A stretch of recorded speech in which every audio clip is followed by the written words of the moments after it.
It went right over Lake Erie. Yeah, it did. And into New York. So, like, they said you could have seen it from Kecksburg, but nothing would have landed in Kecksburg.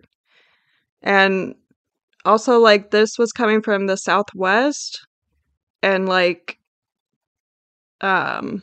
eyewitnesses for the Kecksburg incident said the object was coming from the northwest.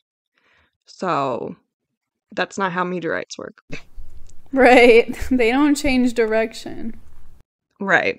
And also, this one eyewitness said it looked like it was going to the mountains, but then it made a figure 8 in the sky and then crashed down in the woods. So, obviously, that's not going to be a meteorite. Oh my god. Yeah. They're so stupid. How dumb do they think people are? Like, honestly. Very, I think. Yeah, I mean, that's true. And I feel like a lot of people just said, oh, it was a meteorite. Right. Or, like, only a dozen people went to the woods to really see it. Right. So it's like... Well, also, why would the military show up and tell everyone to go Exactly. inside for a meteor? Right. Wouldn't you go look at it and stuff? Like, I don't know. Also, eyewitnesses said the object was the size of a Volkswagen. If it was a meteorite, it would have made a crater. On the show, they said it would be 4 to 10 times bigger than its size, depending on the speed that it impacted. Which it did not make a meteor or a crater at all. Oh my god.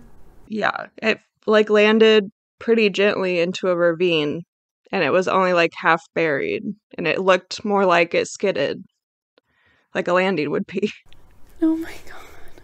Yeah, so I feel like it was not a meteorite. Also, like no one disputes that the military took something from Kecksburg that night.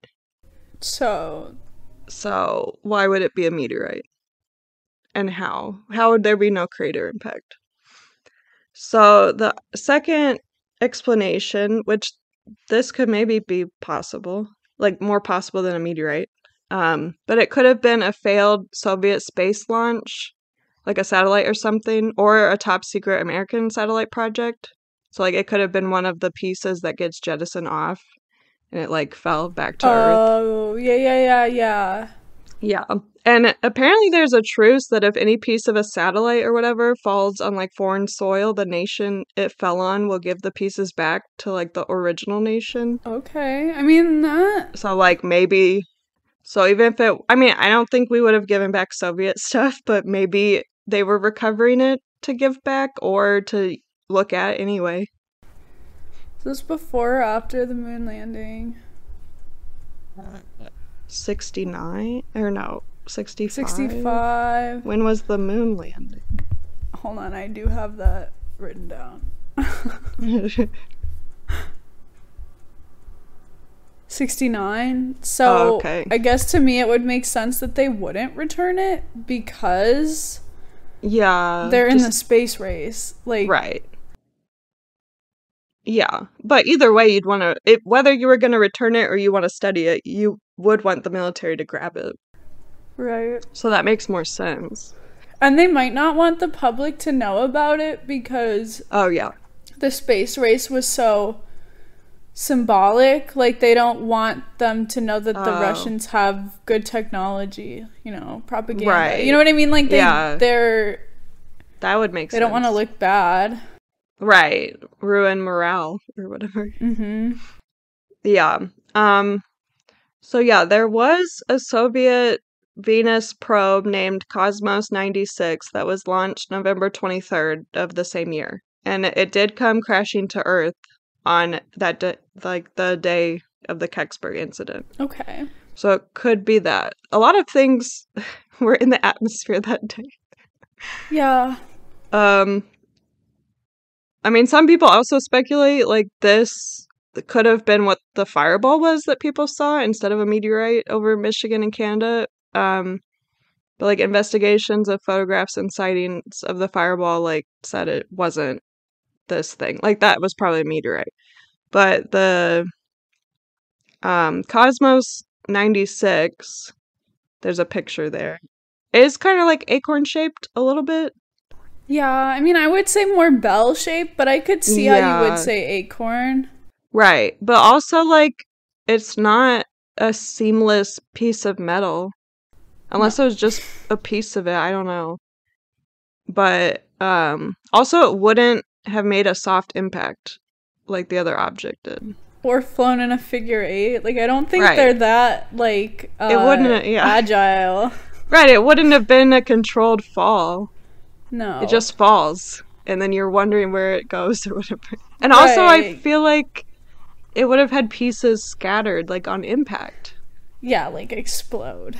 Right. I have to imagine it would explode. Yeah. Or at least some shrapnel.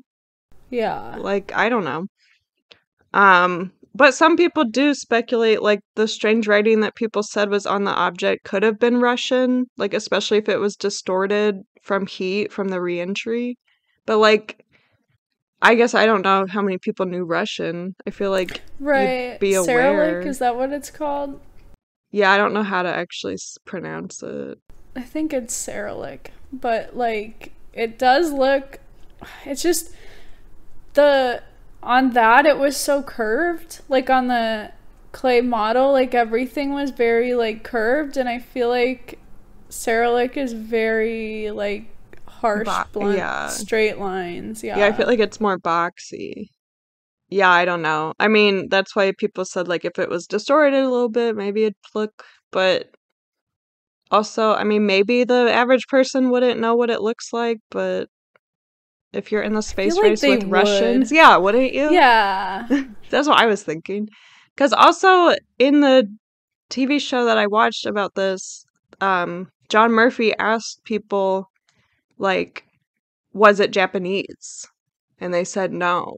So, like, they're familiar with Japanese. Why wouldn't they be familiar with Russian?